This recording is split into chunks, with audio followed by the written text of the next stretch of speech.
We have learnt a lot about media production as a group during the period of creating our production, and these range from editing techniques, filming, location searching, conventions, framing and the mise-en-scène.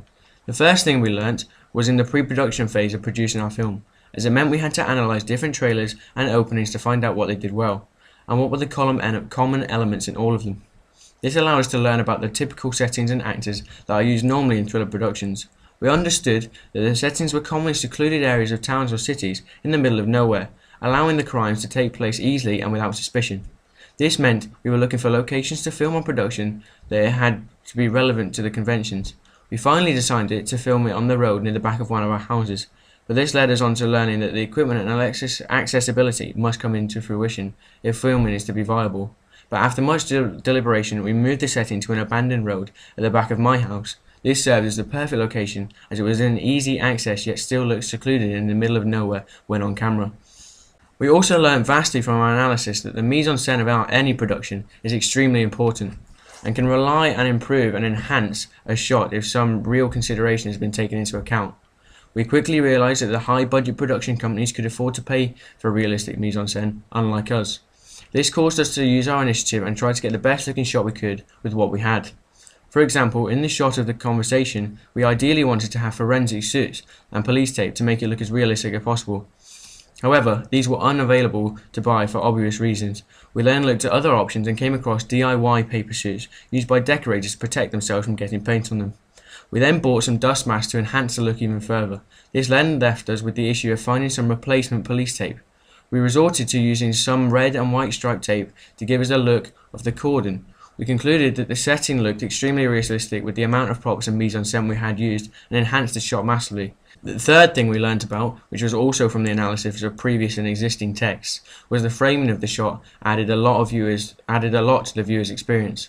For example, a shot that is framed well will look very easy on the eye, and the audience will continue to watch. However, if the framing is bad, such as too much space on the left side, the audience will pick this up and question themselves as to why this is.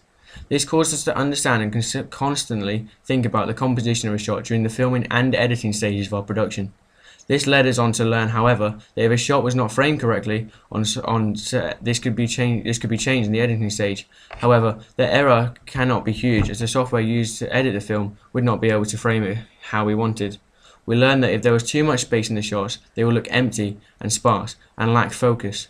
This meant we had to really make sure each shot had a point and focused on specific elements. Arguably the biggest area which we learnt new skills and techniques was during the filming stage of our production. This is because we were experimenting with new shots, new settings and new technology. For example, we filmed a shot from within the car which is approaching in the opening scene. However, we found that this was too unsteady and was technically difficult for us to film and then stabilise during the editing stage.